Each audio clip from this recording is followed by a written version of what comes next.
Once upon a time, a woodcutter lived at the edge of a great forest with his son Hansel and his daughter Gretel. The family was very poor, and a famine gripped the land. Their father, the woodcutter, could not provide enough for all of them to eat. One night, the woodcutter returned home with a small loaf of bread.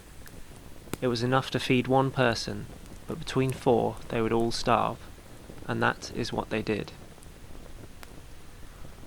That night, the woodcutter and his wife lay in bed so hungry they couldn't sleep. His wife turned to him and said this: "If the children stay here, they won't last the night. We should take them deep into the forest and leave them to find their own way in the world. Then we won't starve." The woodcutter wouldn't hear it, but his wife kept whispering in his ear. After days of no food, his hungry belly sided with his wife, and he said, "We will take the children into the forest, so we won't starve." Hansel and Gretel were in the room next to their father and stepmother, and through the thin wall they heard all that had been said. "What shall we do?" Gretel whispered to Hansel. Hansel slipped out of bed. He padded across the dirt floor out of the little cottage. The moon was shining, and all about the cottage little white stones glittered like coins. Hansel collected as many as he could into his pockets, and then slipped back into the cottage and into bed. Hansel whispered to Gretel, "I have a plan." They were shaken awake before the sun had risen. Their stepmother gave them each a small pinch of stale bread for their lunch. Hansel's pockets were full with stones, so Gretel took both their pieces of bread in her own. The woodcutter and his wife took Hansel and Gretel deep into the great forest. Hansel kept looking back at the cottage until his father said, "Why do you look back? You need to see where you're going." "I'm looking at my little white kitten on the roof. He wants to say goodbye to me," Hansel said.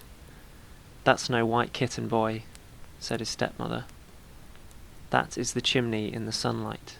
But Hansel had not been looking at a white kitten, or a chimney in the sunlight. He was checking if he could see the small white stones he had been dropping behind him. When they were deep, deep into the forest, they stopped and made a small fire of twigs.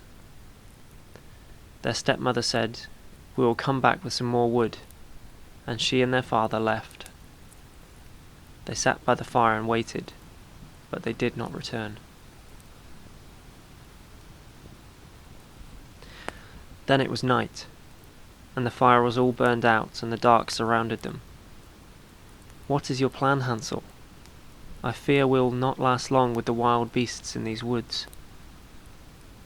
"Wait for the moon," Hansel said. When the moon came up, the little white stones Hansel had dropped glittered like silver coins, so that they lit the way home. They followed the glittering stones back to their father's little cottage. He was relieved to see them return, as he hadn't wanted them to leave in the first place. But it was not long before the food was short again, and the woodcutter's wife hissed to him in the dark, "If they don't go, we will all starve. If you have given in once, you will always give in after. We need to take them deeper into the forest." Hansel and Gretel heard this through the thin wall, and when their parents slept, Hansel slipped out of bed and padded across the dirt floor. When he got to the door, it was locked, and he could not find the key because his stepmother had hidden it beneath her pillow. "Don't worry, Gretel," he said to her. "I have a plan." The next morning, the stepmother woke them up and gave them smaller pieces of stale bread than before, and they all set out into the woods. This time Hansel took both pieces of bread, as Gretel had before. His father said, "Hansel, why do you look back at the cottage? You need to see where you're going." Hansel said, "I'm looking at my white pigeon on the roof. He wants to say goodbye to me." "That's no pigeon, boy. It's the chimney in the sunlight." But Hansel had been looking back to check he could see the trail of breadcrumbs he had left behind him. They walked much further and deeper into the woods than before. They made a small fire of twigs, and their father and stepmother said, "Wait here, we will go and get some more firewood." Hansel and Gretel sat there until night. Gretel said, "What is your plan, Hansel? I fear we will not last long with the goblins and witches of these woods." "Wait for the moon. We will follow our breadcrumbs home." The moon rose above the trees, and the forest floor lit up, but no breadcrumbs could be seen. They were not the only ones who were hungry, and the birds and all manner of creatures had eaten them up. "Don't worry," said Hansel. "We will find our way." He took Gretel's hand, and they walked through the forest. They walked and walked, but for all their walking they could not tell if they were deeper into the forest or closer to its edge. They walked and walked, with only a few red berries to eat they had found. Each day they became more and more tired and hungry and lost. They were resting when a little snow-white bird came and sat on a nearby branch. It sang a beautiful song that caught their attention, then flew on to a further branch. It looked back to Hansel and Gretel and sang a beautiful song, and then flew on to a further branch. "I think it wants us to follow," Gretel said. So they followed the snow-white bird fluttering and singing between branches. After a short time, the snow-white bird perched on the roof of a little house in the forest. There was something strange about the little house, and as they got closer, they could see.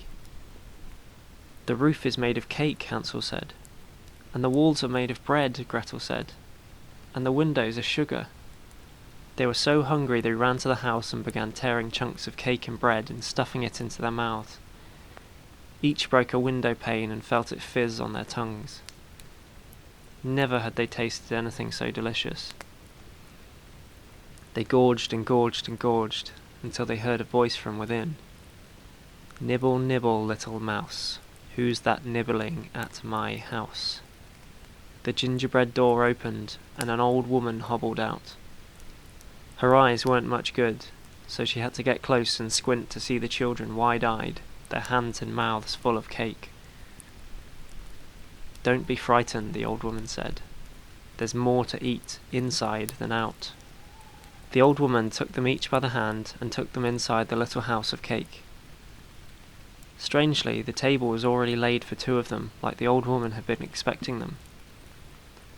They sat down, and the old woman served them piles of pancakes with sugar and syrup, spiced apples and nuts.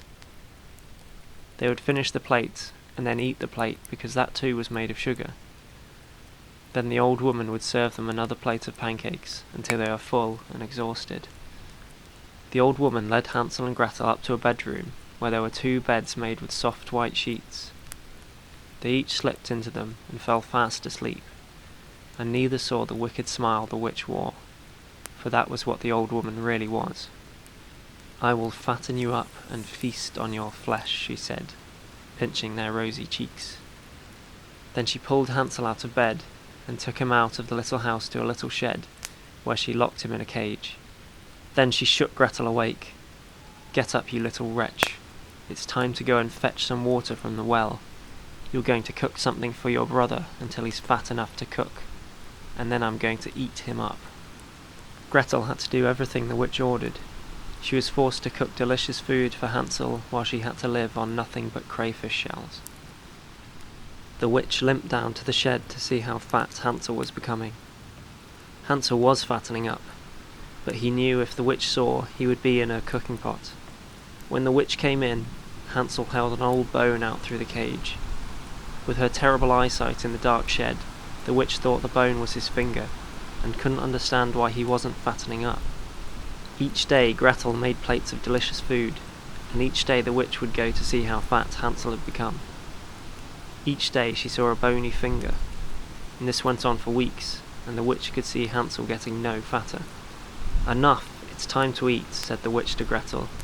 "Fat or thin, skinny or plump, I'm going to slaughter your brother and eat him up." "First we'll do the baking," the witch said. "Get in the oven and see when it's hot enough." Gretel knew the witch would shut the door behind her and cook her too, so she said, "I don't understand." "You stupid goose, like this." The witch got into the oven and turned around to see Gretel shut the door behind her. Gretel bolted the door so that as much as the witch pushed against it, it would not budge. The witch cried and screamed, but Gretel ran from the house so she couldn't hear, and the witch never came out of the oven. Gretel went and told Hansel the witch was dead. She let him out of the cage, and they embraced with happiness. Now there was nothing to fear. They ate and ate and ate. When they were full, they explored the house and found chests of precious gems, which they stuffed into their pockets. Rich and full-bellied, they left the witch's house of cake. They came to a lake where they could see no way of crossing. Then they saw a white duck, and as it came towards them, they saw it was a great bird large enough for them to sit on. Gretel called out, little duck, please be kind and bring us luck. The water's deep and cold and wide, and we must reach the other side." The white duck glided over to them. Hansel climbed onto the back and held out a hand for Gretel. "One at a time, or we will be too heavy," Gretel said. So she waited on the bank while the duck ferried Hansel across. Then the duck came back and ferried her over too.